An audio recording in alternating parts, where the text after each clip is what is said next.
This episode is brought to you by Progressive Insurance.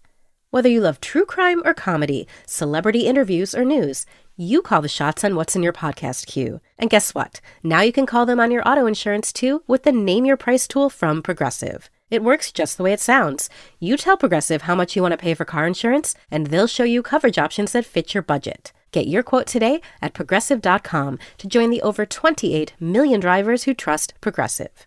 Progressive Casualty Insurance Company and Affiliates. Price and coverage match limited by state law. Hello, friends. This is Lee C. Camp. You're listening to No Small Endeavor. This is our unabridged interview with Dr. Karen Korematsu.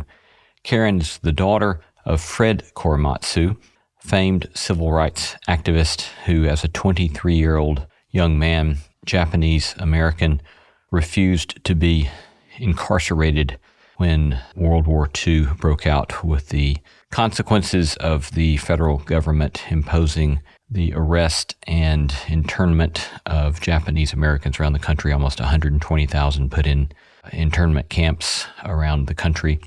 And Mr. Korematsu, as a 23-year-old, refused to submit to that order. His case went all the way to the Supreme Court in 1944, but his conviction was not overturned. Finally, almost 40 years later, his conviction was overturned in an appellate court, the U.S. Supreme Court never officially overturning that, however, in other rulings, making rulings that the court explicitly saw as overturning that bad ruling from 1944. This is a remarkable interview with Karen about her father's story, a moving story that is so little known, I think, of what happened to so many of our fellow citizens and neighbors during World War II. Enjoy. Dr. Karen Korematsu is the founder and executive director of the Fred T. Korematsu Institute and the daughter of the late civil rights icon Fred Korematsu. Since her father's passing in 2005, Karen has carried on his legacy as a public speaker, educator, and civil rights advocate. She shares her father's passion for social justice and education and established the Institute in 2009 to advance racial equity and human rights for all. Welcome, Dr. Korematsu. Thank you. It's a pleasure to be with you. It's a pleasure to have you. Thanks so much.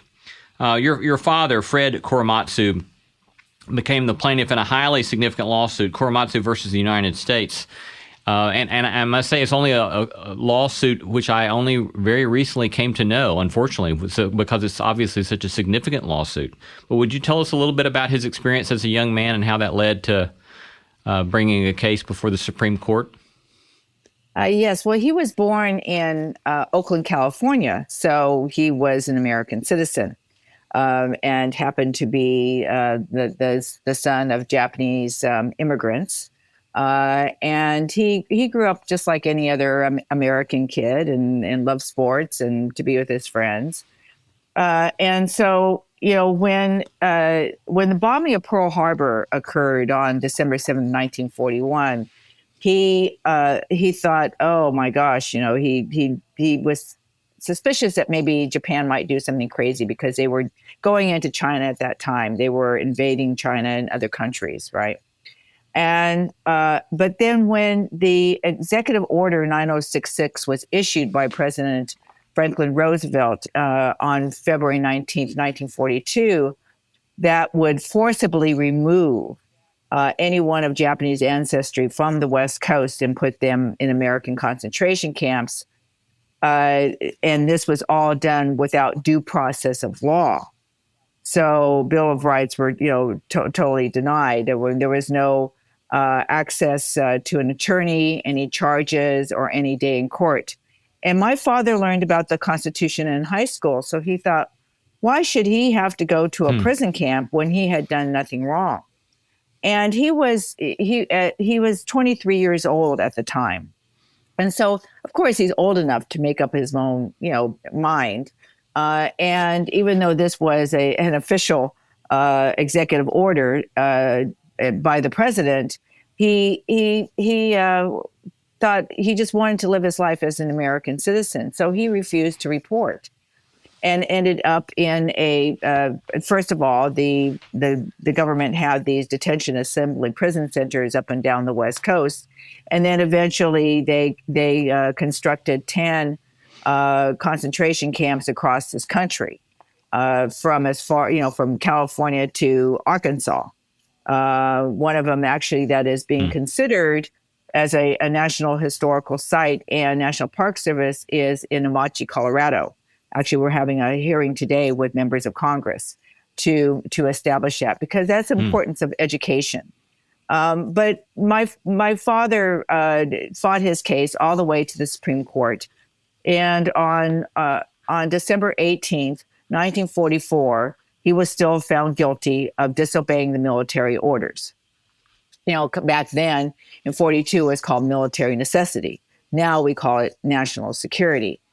And but the importance is, as we all know now, it's one of the worst Supreme Court decisions in U.S. history, number one. But number two, it was not unanimous. And the three dissenting opinions are still relevant today. So Justice Jackson referred to it as this lies around like a loaded weapon, ready for anyone to pick up and use with a plausible cause. And actually, the Bush administration did that after 9/11, 2001, as a possible reason to round up Arab and Muslim Americans and put them in American concentration camps. Justice Murphy in 1944 called it the ugly abyss of racism. And Justice Owen Roberts said it was unconstitutional. And even President Roosevelt referred to these camps as concentration camps. Huh. So your father decides, because of his experience as a young person in high school reading the Constitution, not to obey the order. What's his experience like in the months leading up to his arrest? I think he's arrested 6 months later after Pearl Harbor. No, well, yes. I mean, I have to count, maybe not that quite long. May 30th, 1942. So okay. It was about 30 days after everyone had been sent off to report to, one of the detention assembly centers up and down the West Coast, right? And I want to add, for people that may not know, and this is the whole point of education, right? We kind of don't get these facts, and we've done a terrible job in education in schools, and so that's one of my jobs. But 2/3 of 120,000 people of Japanese ancestry were American citizens. Think about that. And 1/3 were children under the age of 18 years old. Wow. And so this is really the inhumanity of what this all represents, in addition to the violation of people's civil rights. And so, up until that time, I mean, from the time of Pearl Harbor, I mean, everyone was scared. You can imagine. I mean, it was like after 9/11. I mean, we kind of, lived through that, right? So everyone was scared, especially after 9/11. The Muslim American and the Imamsa community was very, very scared and worried. And if any of them are immigrants, it's like, well, what happens to them? Well, the same thing with my grandparents, they wanted to be citizens, but were denied being citizens because of the laws. And that didn't change until 1952. So, it was, and people had businesses. So for people who don't know kind of the details, I mean, this is just kind of really brief. What was, when they were ordered to report to these detention prison camps, they could only take with them what they could carry in two hands, period. And you didn't know where you were going, how long you were going to be away, what the weather conditions were going to be like. And you could try to sell what you could on 10 cents on the dollar if you were lucky, give it to your possessions to neighbors. Hopefully they would keep them. But a lot of people didn't think the Japanese Americans were coming back because it was 3 or 4 years later, right? Or these possessions got destroyed. And people lost their property, they lost their homes, they lost their businesses. It really was an injustice against American citizens, and along, my father just thought, he just didn't want to leave his home. Yeah. So he doesn't go, and does he kind of go into hiding after friends and family have gone off to these camps?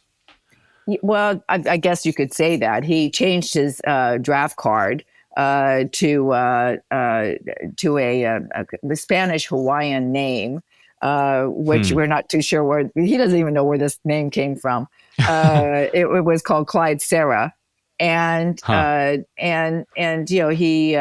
so therefore he wasn't a Japanese American, and people couldn't tell.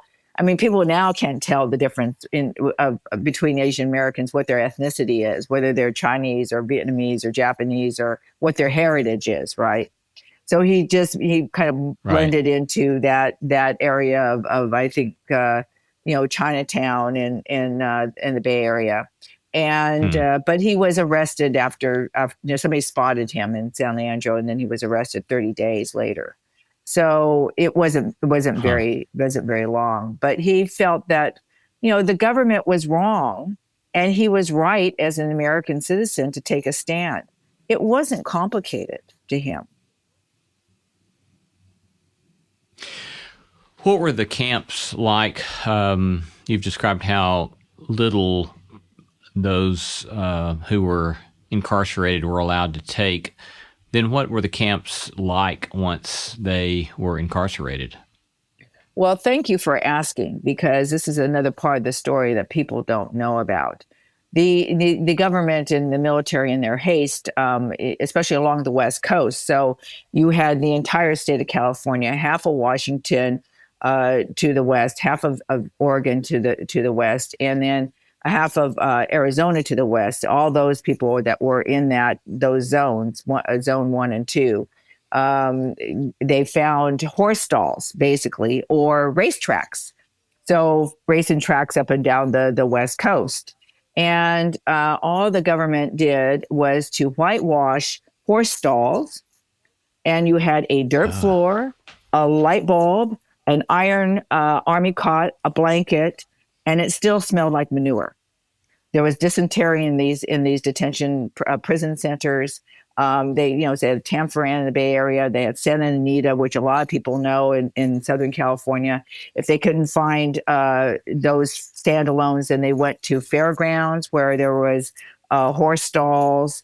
In some cases, there were a few sports centers, and that was it. And they had to live like that for at least 4 months, and then they were shipped off by train to one of the concentration camps across this country. And they were just barracks. They were wood barracks with tar paper, no insulation. There was no central heating. Sometimes it would get, my family went to Topaz, Utah. It would be, hotter than Hades in the summertime and freezing cold in the wintertime. Some people died just because of the conditions.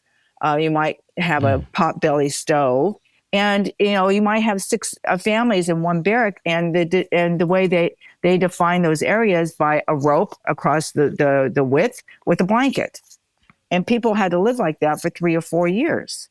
It was a mess hall. It totally disrupted families, and they had to learn how to create their own little communities, create their own education, build hospitals, try to carry on with their lives.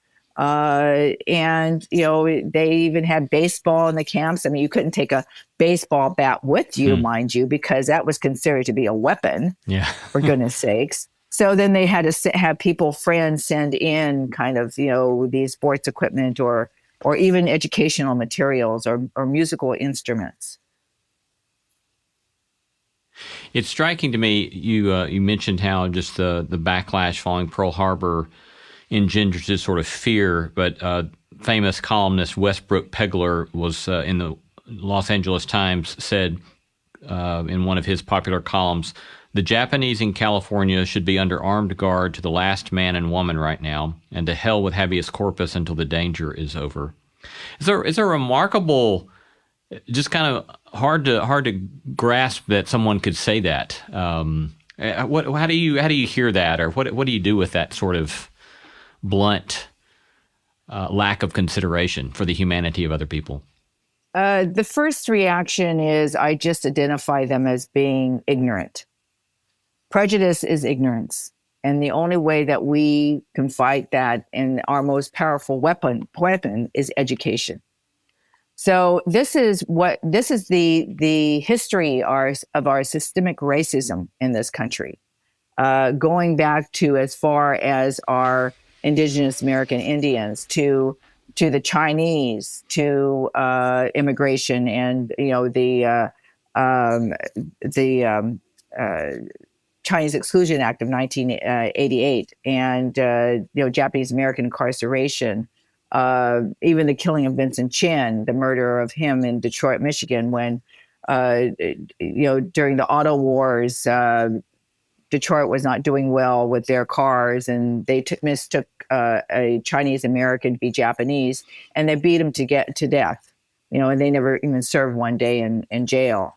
Then we have 9/11. It kind of goes on and on and on. The faces may change, but the outright racism is still there.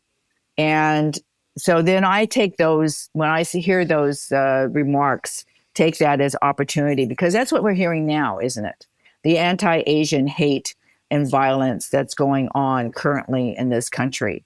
And it's a lack of education about our different cultures, and what we're all Americans. And even this country was built on the backs of immigrants, for goodness sakes, like my grandparents.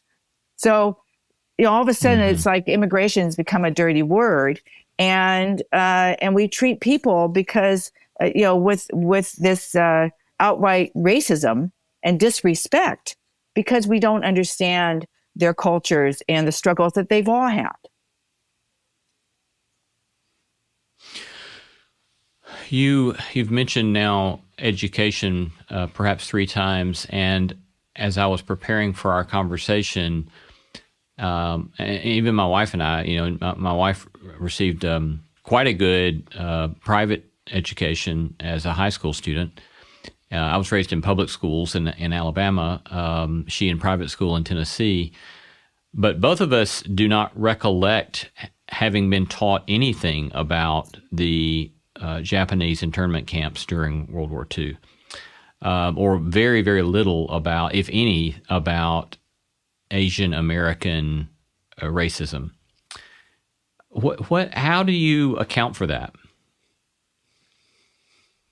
I account actually to that by, education has not been the high priority in this country as it should be.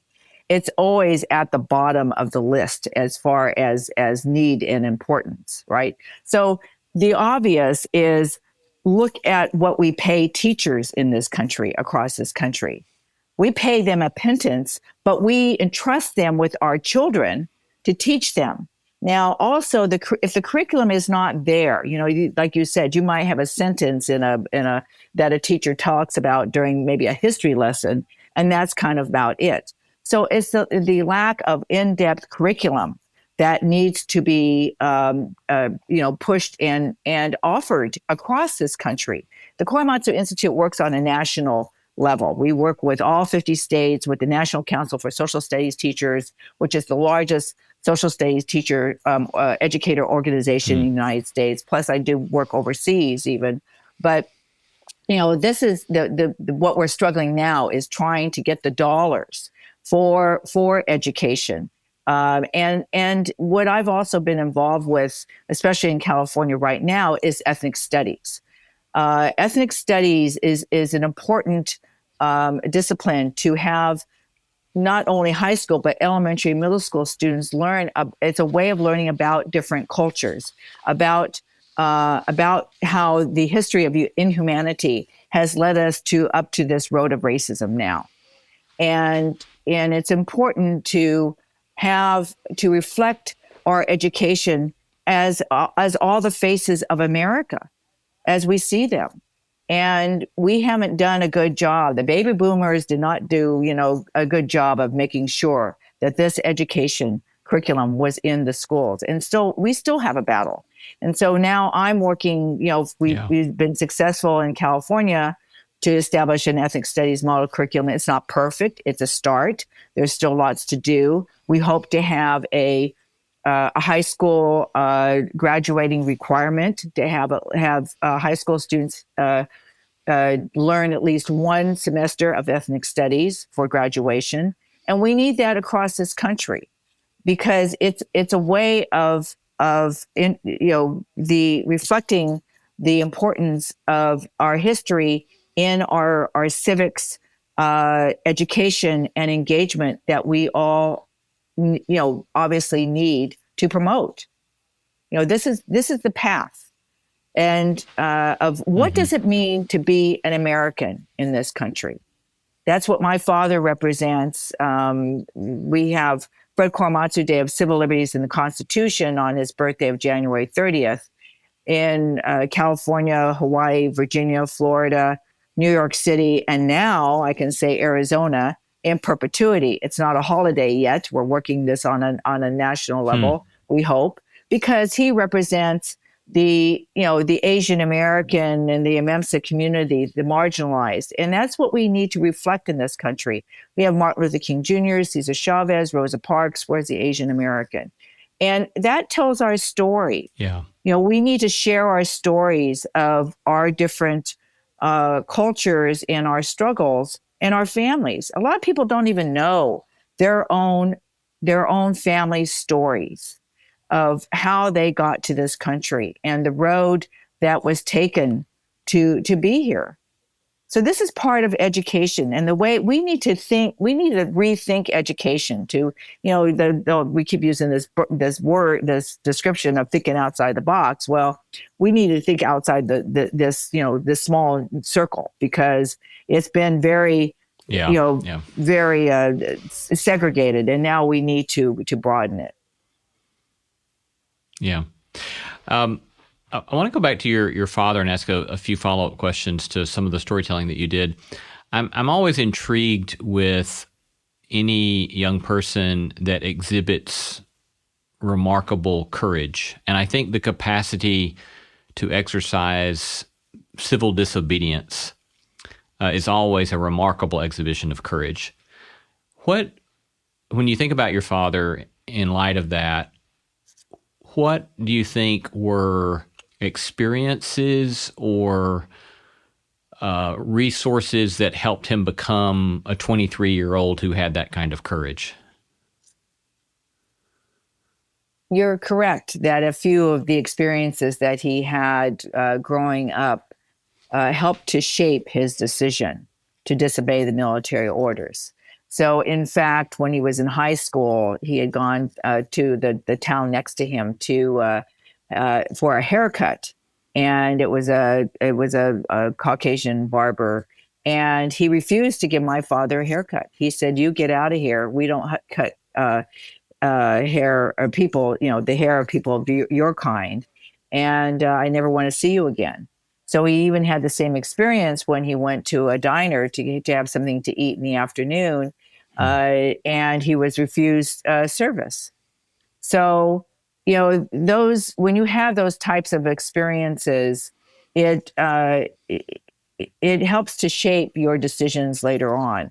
Now, you can take this in two different roads, right? You can take the road that makes you angry and aggressive and a chip on your shoulder, or you can go down the road where you want to make some positive change and to do the right thing. My father had moral principles. That's something that I've learned that we, believe it or not, we need to teach. We need to teach moral principles because many people don't have them. It's not something you're born with. And we can't just leave it up to the teachers. I mean, families need to be responsible, but education needs to help as well. And he was people that knew him, he was quiet, he was introverted, but he was a person of his conviction. But he never had a swear word in his life. I mean, I never heard him swear at all, which I know is very unusual. People kind of don't believe me, but he was like that. My mother was like that too. But it was that generation, I think. And he never blamed anyone. He and even when he reopened up his Supreme Court case, he was found guilty in 1944, and it took almost 40 years to find the evidence in Washington, D.C., the smoking gun that proved there was no military necessity for the Japanese Americans to be incarcerated.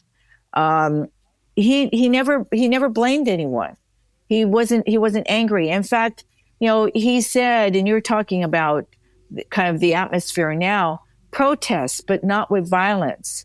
Otherwise, they won't listen to you. But don't be afraid to speak up. And that's the way that he lived his life. He treated everyone like he wanted to be treated. And it's that quiet conviction. Yeah, that's beautiful. So when the case was reopened, as I understand it, you alluded to this there, as I understand it, when in the 1940s, the argument that was made legally was that there was some sort of supposed military necessity for incarcerating Japanese Americans on the West Coast.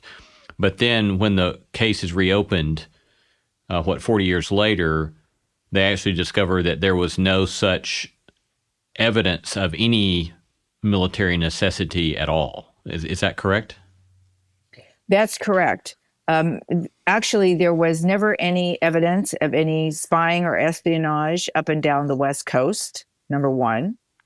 Number two, Professor Peter Irons and researcher Aiko Yoshinaga, found this smoking gun. And at the time of my father's Supreme Court hearing in 44, the Department of Justice had lied to the Supreme Court, had withheld evidence and altered evidence. And since my father had served his sentence, and there was two other Supreme Court cases, Hirabayashi and Yasui, that had to do with the curfew, that disobeying the curfew, that they were able to reopen up these Supreme Court cases because of this information that was not given at the time. I mean, who knows what the Supreme Court would have decided had they had all this information. And there was even reports that were kept from the Supreme Court. I mean, the Naval Ringel report said there was never any spying or espionage. J. Edgar Hoover, of all people, even said that. He said there's no reason for the Japanese Americans to be incarcerated. So that type of evidence was withheld from the Supreme Court, and it was absolutely a miscarriage of justice. And just this is what the issues are today. Is what are we going to find out years later that have been withheld from the courts and even the public on some of the actions the government has taken in the past. So we all need to be mindful of this and to have the education to be civically engaged so that we also have the elected officials representing us that can also make these challenges. Yeah. So when his case was reopened, as I understand it, there's this remarkable exchange, and I can't remember if you could tell the story exactly what happened, but as I recollect, there's this exchange in which the government asks if he will not pursue something, then they will give him a pardon, and yet perhaps it was you who said that's not quite seeing it the way he sees it. Do you know the story I'm talking about? Yes, and actually that was my mother. The term that was, or I would say, the little unknown legal procedure was called writ of error coram nobis, and coram nobis in Latin means an error has been made before us, an error has been made before the court. So actually, Peter Irons had recruited other attorneys, Japanese Americans, but even there was, it's kind of a diverse group of people, young attorneys. And so the government, of course, says, well, would Mr. Korematsu and accept a pardon? Well, a pardon means that you're guilty. And my father was never guilty of anything. So That was the position, and my mother was more outspoken than my father, really, and I think answered for him. But I mean, they certainly discussed all this. But that was when because it's the duty of the lead counsel to bring all these offers to their clients. And so when Dale Minami, who was the lead counsel, brought this to my father, it was clear that in explaining this, what does a pardon mean? And we've heard about this, right? We heard about all these pardons in the last administration. Right. And what do they mean? Well, obviously, my father was never guilty. He never felt that way because he was an American citizen and he had rights. So it is a lesson on in learning our due process of law, and also how important the rule of law is, and we need to all uphold that. And that's why my Father's Day represents our civil liberties in the Constitution, because obviously our democracy has been on attack, and it's going to take all of us to preserve it, for this generation and future generations. I think I recollect that perhaps your mother also replied and said he doesn't feel the need for you to issue him a pardon, but perhaps that you would ask that he would grant the government a pardon. Yes, that's correct. Yes, my father, my father said, and my mother, that actually it's my father that should really pardon the government. And this is the outspoken, my mother, the outspoken woman from Greenville, South Carolina, a Southern girl. Yeah, a Southern girl. Yeah, we like that. We like that Southern girl stuff. Yeah, absolutely. So then when you have all of the ignorance of knowledge about the history of Asian Americans in the United States, you rattled off, you mentioned quickly 4 or 5 historical episodes a moment ago. And knowing that perhaps a number of people listening might not know some of the very basics about some of these key moments in the history of Asian American experience, would you maybe kind of give us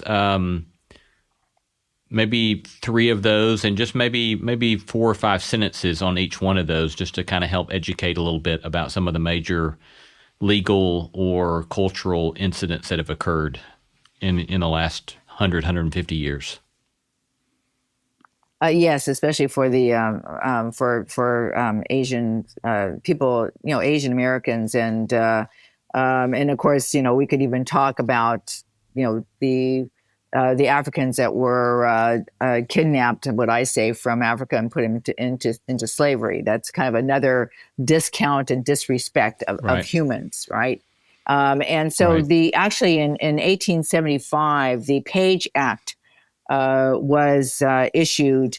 It was the first restrictive federal immigration law, and it prohibited Chinese women from immigrating to this country. Now, they were, considered to be, exotic and to kind of challenge our moral code, if you will. And so that was the first act. Then and then 1882 was the Chinese Exclusion Act, which was primarily targeted at men, Chinese men, that were not allowed to come into this country. And you have to realize that the Chinese immigrants are the ones that built the railroads. They contributed a lot to this country. That's what I'm saying, is that this country was built on the backs of immigrants. And it's when when people get afraid, when they don't understand, when they're not educated about cultures and what people do, they just make these assumptions, and that's a lack of education. So that was the first 2 for the Chinese community, and then the executive order that was issued, as I said, on February 19th, 1942. That incarcerated 120,000 people of Japanese ancestry. It was it was a matter of General John DeWitt is the one that encouraged President Roosevelt to give the military the authority to forcibly remove Japanese Americans. And he issued over 100 exclusion orders. And actually, my office is in the San Francisco Presidio, which originally was the base of the Fourth Army, where he was, and did and made all these racist remarks. He said, "You can't separate the sheep from the goats." He really spurted out some bad racist remarks. And and even the backstory of that was because the excuse me the farmers up and down the West Coast of Japanese ancestry were doing so well. The outcry, as in the past, was, well, they're taking away our jobs. They're taking away our land. Send them back. They don't belong in this country. Go home to where you came from. That goes back to all from the time that the Chinese started immigrating to this country, and we're still spewing out those racist targets in those remarks today. So that's that's why we need this education, and then of course when the former president came into office on January 27th, 2017, he issued the Muslim ban, right? So the Muslim ban was to prevent anyone of that religion to come to this country. I mean, even if you had a work visa. And then there was so much pushback, then it became the immigration ban. Then there was more pushback. Then it became the travel ban, and they decided to include Venezuela and make up some excuse about some diplomats.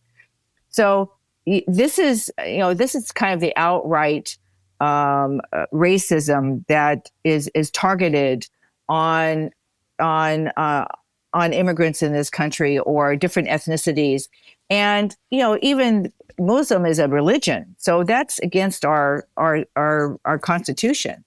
And so this is why it's important to know what's happened in this country and why these types of issues come up, because we all need to understand our history if we are going to be civically engaged, to be American citizens, to be better American citizens.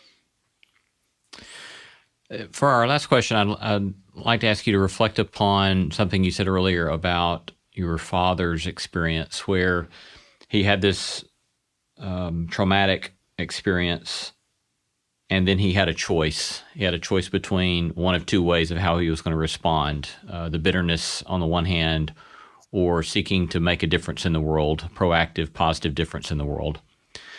And then you've also chosen to extend that legacy of trying to make a difference in the world. And so how have you found personal resources and personal strength to continue down that route of trying to make a difference in the world? What keeps you going in this sort of work you're seeking to do in the world? My father never gave up hope that someday he would be able to reopen up his Supreme Court case. He didn't know how he was going to do that. He didn't know any attorneys all those almost 40 years. But he just didn't give up hope. And he's my example. He's my hero. And I feel that it's my responsibility to carry on his legacy and to carry on his work. Because even though his federal conviction was overturned in 1983, he could have said, well, I'm an American citizen now. I've been proven right. I'm just going to kind of retire. But he crisscrossed this country as well, speaking to all different audiences about his experiences. And because he didn't want something like the Japanese American incarceration to happen again. And obviously, we come very close to making these same mistakes. We need to stop repeating history. It's that simple. And while I'm on this earth, I'm going to do everything I can to make sure that we do that, because I don't want, future generations to have to go through all this struggle of racism and marginalization and hate and violence that we are seeing now across culturally, right? So the good thing is that and what people also don't know is that it was the civil rights movement of the 60s with African Americans that gave the encouragement for the Japanese Americans to fight for redress and reparations, which resulted in the Civil Liberties Act of 1988, which was the official apology by President Reagan on behalf of the country for incarcerating Japanese Americans during World War II. It was the shame and the stigma was lifted. And so this is the road that we need to go down to make positive change, so that we live more in a harmonious environment, because we have a lot of other issues like climate change, that we need to address, and we need to work together on this. And it's important that, like last year when George Floyd was murdered and the African Americans, the Black Lives Movement was on the streets and protesting, the Asian Americans were right along with them. And this time now with the anti-Asian hate and violence and the marches that we're doing, that the African Americans and Latinos and LGBTQ and Indigenous Americans are all walking with us together. One of my friends late in life was Congressman John Lewis, and I was standing there in a pilgrimage, sitting at the Edmund Pettus Bridge, right? And he encouraged us all to march. And that's what we need to do, is we need to march together and to make a difference and to make people aware of these issues. But we can make change, and we must take action. We need to carry on the conversation, but now is the time for action. And we all can be part of the solution and not the problem. We've been talking to Dr. Karen Korematsu, the founder and executive director of the Fred T. Korematsu Institute. She's also the daughter of the late civil rights icon, Fred Korematsu. Thank you so much, Dr. Korematsu. Thank you. And remember my father's words: stand up for what is right and don't be afraid to speak up. Thank you. If you enjoyed our episode with TED Talks Daily podcast host Elise Hu on her experience in a beauty-centric Korean culture, then you should check out the podcast 10,000 Things, produced by our friends at KUOW. On the brand new season of 10,000 Things, poet and museologist Shin Yi Pai explores the stories of strong, trailblazing Asian American women, from a former MMA cage fighter to a professional flautist and a Seattle pastry chef. Hear their vibrant, diverse, and bittersweet stories and the cultural artifacts that are interwoven into them, including a slice of ube, cheesecake, and a loquat tree. So go ahead, listen to 10,000 Things on Apple Podcasts, Spotify, or wherever you get your podcasts.